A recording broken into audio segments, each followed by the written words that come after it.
Still on the laws of indices. This time around, we're looking at the negative index. When a number, say A, is raised to a negative number, say 1. Let's start with 1. A raised to power minus 1. As you can see, we are told that this is simply 1 all over A. Meaning that when you have a negative index, the negative sign, the minus, simply represents reciprocal. That is, take it as 1 all over. Look at here, we have 3 raised to the power of minus 1. And that simply implies 1 all over 3. That is, the negative index there simply says take the reciprocal. If I have 7 raised to the power of minus 1, what does that imply? It means this minus, for us to deal with this minus, what do? 1 all over. And then you can bring down your 7.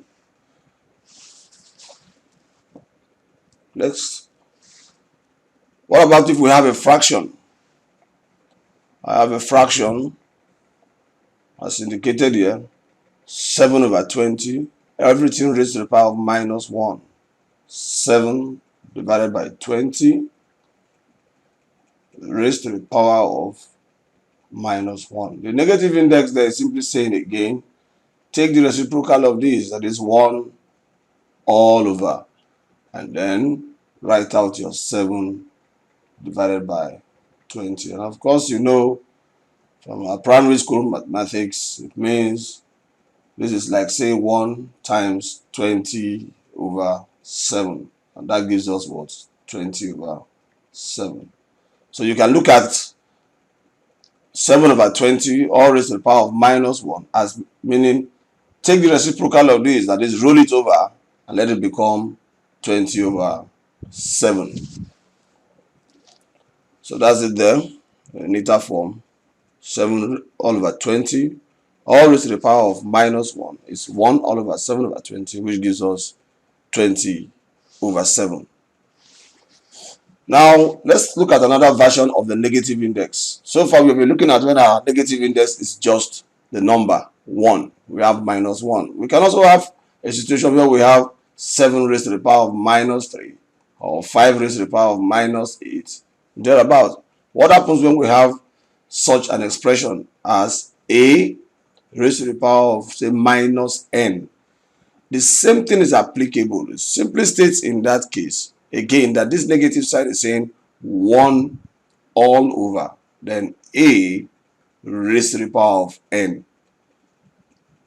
Which means that in the first case, when we had A raised to the power of minus 1, it actually simply meant the minus means 1 all over, then A raised to the power of the 1 that was standing there. Just that we didn't have to put that 1. So when we have 7 raised to the power minus 3 or 5 raised to the power minus 8, we should be able to handle that. Let's move to the next slide. So here we have it.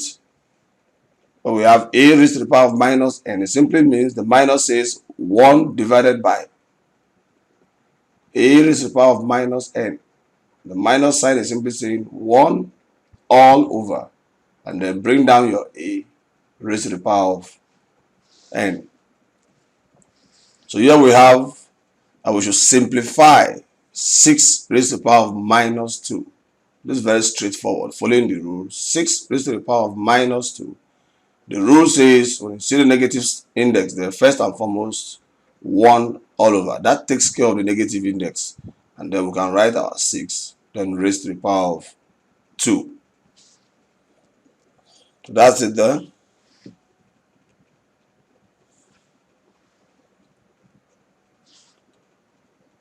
Now we are looking at a fraction that is being raised to a negative index. This time around, not just 1, but 5. The same thing is applicable. Let's take it step by step. We have 21 divided by 83, all raised to the power of what? Minus 5. First, we deal with the negative sign. The negative index there, that minus is saying we should do 1 all over. That's the interpretation of the minus sign. And then we can write our 21 divided by 83, and not forgetting the exponent 5. That's the index that was there. Of course, I can then write this as 83 all divided by 21 raised to the power of 5. So by implication, what does that mean? It means the negative index simply says roll this thing over 21 over 83, let it become 83 over 21, and then the negative sign disappears. So that's it there. 21 raised to the power of 21 all over 83 raised to the power of minus 5. Deal with the negative by doing what? Turning this around. Because when you do 1 all over, the fraction will roll over and the denominator becomes the numerator and the numerator becomes the denominator. That's it. There's nothing so special about negative index. We'll leave it at that. Next, we'll move to the next. In the next video clip, we'll look at when the index is a fraction. That is, we're looking at fractional index.